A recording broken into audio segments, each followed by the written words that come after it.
let's bring in our guy. He's the best. ESPN, Marc Spears on the River Islands guest line here on Willard and Tibbs, 95.7 The Game. And I know that you've talked to a couple of guys that might have piqued the Warriors' interest recently. How you doing today, my friend? Oh, man, fighting a little chest cold for all the traveling I've been doing. But I'm back in New York. It's not as crazy as it was during the finals when I had to take a subway home at home to my hotel at 1 a.m. After Game 4. But great entertainment on the train, by the way, doing backflips and pull-ups. But, it's much more calm now. The calm on tomorrow. What do you think the chances are that the Warriors just keep the pick and make the pick? And then if they do make the pick, who are some names you think it might be? Well, let's go with the first one. Let's say if they make the pick. Guys I really like is Burris from Arizona. Very interesting shooting guard. I think he's going to be a steal. Anybody who saw Arizona play in the NCAA tournament in San Jose got to see him close up, including Steve Kerr, and talked to Burris today. He said during his recent workout at Chase Center, he visitors there. Draymond Green and Al Horford were there, watched his workout. He was really, really excited about that. Disappointed that Steph wasn't there, but Steph wasn't there. And he said that after the workout, he had the ability to pick Horford's brain, pick Draymond's brain, ask him about advice for a rookie year, ask him about how which was incredible for a young guy to ask, but he was asking them about keys to taking care of their bodies. And he also said he had spent some great time with Steve Kerr, obviously a former Arizona guy. And so he's like, I was like, well, do you want to go to Golden State? He's like, look, man, I'd like to go anywhere. I'll be appreciative of drafting anywhere. But, hey, I'd be really happy if Golden State took me. So he said he would be excited to play alongside Steph Curry. So Burris gets drafted there. Expect to see a big smile on both ends. He's somebody that can be taken, but I think he'd be sitting there at 11.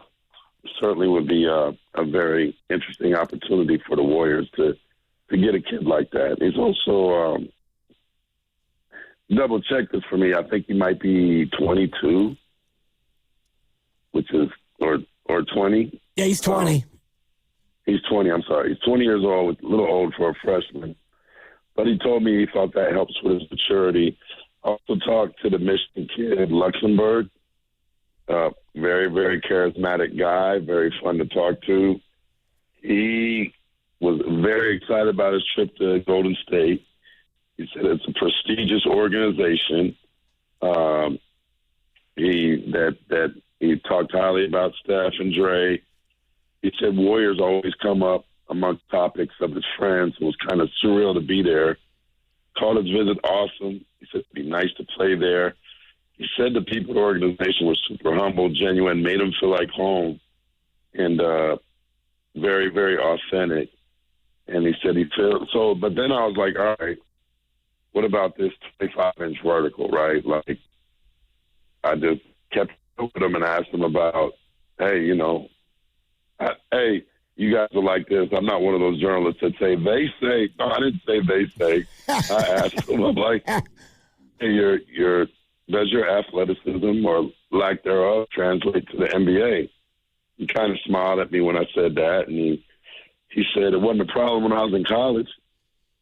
He said, I feel athletic when I play in the game, and I'm confident that, it will translate over to NBA. I mean, 25-inch vertical or 26, whatever it was, is certainly alarming to me, but he didn't feel like it was going to be an issue. Also, another kid from Michigan, a day walked by. He is all a 7'2" guy. Yep. That's a big dude, man. That's a big man. So oh, my God. I thought, Jeffrey Kraft just walked by, man. And he's a big guy too, not a skinny guy. So I do think while most people don't get excited about 11, hey, the Warriors got Klay Thompson there. I think they've gotten some other good players there. Jamal Wilkes, who I heard is going to be at the draft tomorrow. He was picked 11th. So I expect the Warriors, assuming they keep the pick, to get another solid player at 11. It's exciting, and I love all three names you threw out. And before we get to the draft, it actually might happen where Giannis Antetokounmpo gets traded somewhere. What do you think, and what are you hearing about what's going to happen with Giannis? Yeah, I think something gets done. Boston doesn't play games. No. Miami plays with their food a little bit, right? But Boston doesn't. And I've heard that, not to slight Miami and the legend Pat Riley, but I just don't think Miami has the same package that Boston can present. I just also don't think that Jaylen Brown ends up playing in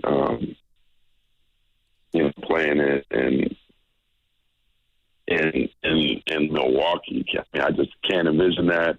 You know, the Clippers, I heard, wanted to keep the pick.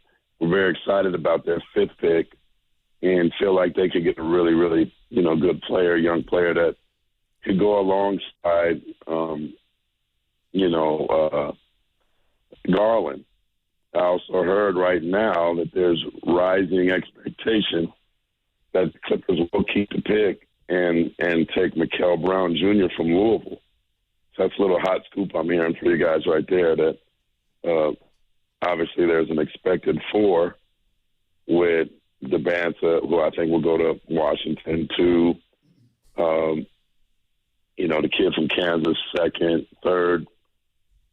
I kind of feel like Cam Wilson will go 3rd and Cameron Boozer will go 4th, but I keep hearing that Mikal Brown Jr. Is the hot name right now with the Clippers. But obviously that 5th pick probably would be attractive to Milwaukee in a type of deal. And the Clippers did work out some people late in the draft, which was probably surprising to some folks, the first round projection. So we'll see what happens tomorrow, but I can't see Jaylen Brown being in a Bucks uniform. And also it's interesting that Giannis tweeted out something that's not like him to tweet out, basically saying, I've trusted God this whole time to figure things out for me, and I'm going to keep trusting him. So that tells me he's expecting the end to come, because before the trade deadline, he didn't tweet anything out like that. Yep. Amen. He just sent that out about an hour ago. Marc Spears, ESPN. Hey, real quick, because we want to let you rest your voice. We can hear it there, too. But I do want to get this answer. You don't think I could do a Lou Rawls impression? Oh, you could do it. Barry White, show you right. Fine. Yeah. Blown.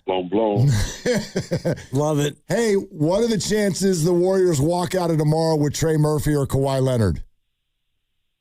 Wow, that's a good question. I don't know about the Kawhi one, but I do know this. The Pelicans are minded to trading Trey Murphy. Yeah, Trey, I texted him the other day. He was kind of laughing about all these rumors. He's in France right now. But I do think I think the thing is this. It probably will depend on who's sitting there at 11 when that pick comes up. And there's probably a certain amount of players that, Joe Dumars and Troy Weaver have on their list that could be attractive to their franchise. If the Warriors can get Trey Murphy, I'm all for trading that pick for Trey Murphy. Guy, great 3-point shooter, more athletic than you think, catch lobs, block shots, rebounds. Just needs to be more aggressive. I think that probably is the knock on him. Is just he disappears at times, and he has too much talent to do that. But depending on who's around at 11, I don't think it's out of the realm of possibility, whether it's the Warriors or somebody else, that the Pelicans will explore a potential deal for Trey.